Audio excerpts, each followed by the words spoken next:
ఆదిలాబాద్ లో కాంగ్రెస్ జనజాతర సభ జరుగుతుంది. ముఖ్యమంత్రి రేవంత్ రెడ్డి ప్రసంగిస్తున్నారు. ఇప్పుడు లైవ్ చూద్దాం. మోడీ ఓడగొట్టాలి. ఈ ప్రాంతానికి మీకు గిరిజన యూనివర్సిటీ ఇస్తే 9 ఏళ్ళు దాన్ని మూలకు పడేసిండు. నిన్న మనం కొట్లాడితే మొదలు పెట్టిండు, అది కూడా పూర్తి చేయలే. బయ్యారం ఉక్కు కర్మాగారాన్ని కట్టలేదు. కాజీపేటలో రైల్వే కోచ్ ఫ్యాక్టరీ ఇవ్వలేదు. ట్రిపుల్ ఐటీ ఇచ్చిన దాన్ని రద్దు చేసిండు. ట్రిపుల్ ఐటీతో పాటు ఐటీఐఆర్ కారిడారు, ఐఐఎం కాలేజీలు ఏవి కూడా తెలంగాణకు ఇవ్వలేదు. గుజరాత్ మాత్రం బుల్లెట్ ట్రైన్ తీసుకుపోయిండు, సబర్మతి రివర్ ఫ్రంట్ తీసుకుపోయిండు. ఇవాళ అక్కడ కావాల్సిన నిధులన్నీ తీసుకెళ్తున్నాడు, గిఫ్ట్ సిటీలు కట్టుకున్నాడు. ప్రధానమంత్రిగా అందరినీ సమానంగా చూడాల్సిన బాధ్యత నరేంద్ర మోడీ మీద ఉంది. కానీ కుత్సిత స్వభావంతో నిధులన్నీ కూడా గుజరాత్కే తీసుకెళ్ళిండు. కాబట్టి మిత్రులారా, 10 ఏళ్ళు మోడీని చూసిండ్రు, 10 ఏళ్ళు కేసీఆర్ను చూసిండ్రు. రాబోయే 10 ఏళ్ళు ఇందిరమ్మ రాజ్యాన్ని ఆశీర్వదించండి. మీ కోరికలు, మీ ఆలోచనలు, ఈ ప్రాంత అభివృద్ధి, ఈ ప్రాంత సంక్షేమాన్ని అమలు చేసే బాధ్యత కాంగ్రెస్ పార్టీ తీసుకుంటుందని మీకు మాట ఇస్తున్నా. అందుకే ఈరోజు ఒక టీచర్గా సామాన్యురాల్ని, ప్రజలలో ఉన్న అత్రం సుగులను కాంగ్రెస్ పార్టీ అభ్యర్థిగా ఈ పార్లమెంట్ ఎన్నికల్లో నిలబెట్టింది. మీరు అత్రం సక్కును చూసిండ్రు, నగేష్ను చూసిండ్రు. వాళ్ళు ఎవరు కొత్తోళ్ళు కాదు, పాతోళ్ళే. వాళ్ళ పనితనం మీకు తెలుసు.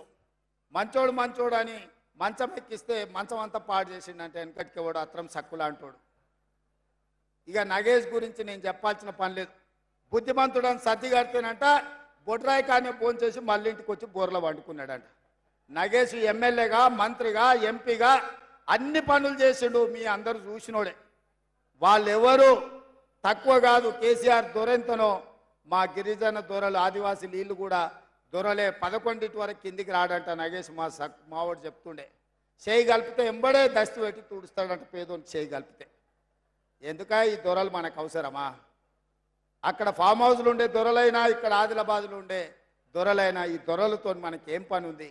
అందుకే మిత్రులారా, మా అక్కలకు ముఖ్యంగా మీలో ఉండే ఒక ఆడబిడ్డకు అవకాశం వచ్చింది. ఇంటైనా ఏం చెప్పినా వినకండి. సాయంత్రం హాఫ్ ఫుల్లో ఆయన ఏచి వచ్చి ఓటేయండి అంటే కూడా ఆయన చెప్పినప్పుడు సరే నుండి బూతులకు పోయినాక మీ ఆడబిడ్డ కోటేయండి. ఎందుకంటే ఆడబిడ్డలకు అవకాశాలు వచ్చేదే తక్కువ. సీతక్కనిస్తే గెలిపిస్తే ఎట్లయితే మంత్రిని చేసినామో ఇవాళ రాష్ట్రానికి సీతక్క నాయకత్వం వహిస్తుందో, రేపు అత్రం సుగుణను కూడా గెలిపించండి. రాష్ట్ర స్థాయిలో, దేశ స్థాయిలో ఒక మంచి గుర్తింపు, గౌరవం మహిళలకు వస్తుంది. మహిళలకు ఇస్తే ఓడిపోతారంటే రేపు మీ పిల్లలకు కానీ, ఆడబిడ్డలకు కానీ అవకాశాలు రావు. అందుకే మా అక్కలందరికీ విజ్ఞప్తి చేస్తున్నా, ఈ ఆడబిడ్డను ఆశీర్వదించండి. మీలో ఒకరు మీ పేదింటి ఆడబిడ్డ. ఈ ఆడబిడ్డను గెలిపించాల్సిందిగా మీ అందరిని కోరుకుంటూ మీ దగ్గర సెలవు తీసుకుంటున్నా. మీరందరు సిద్ధమేనా? సిద్ధమేనా? ఏమంటలేరు? అప్పటి నుంచి చాలా జోరు చూపిస్తారు కదా. సిద్ధమేనా?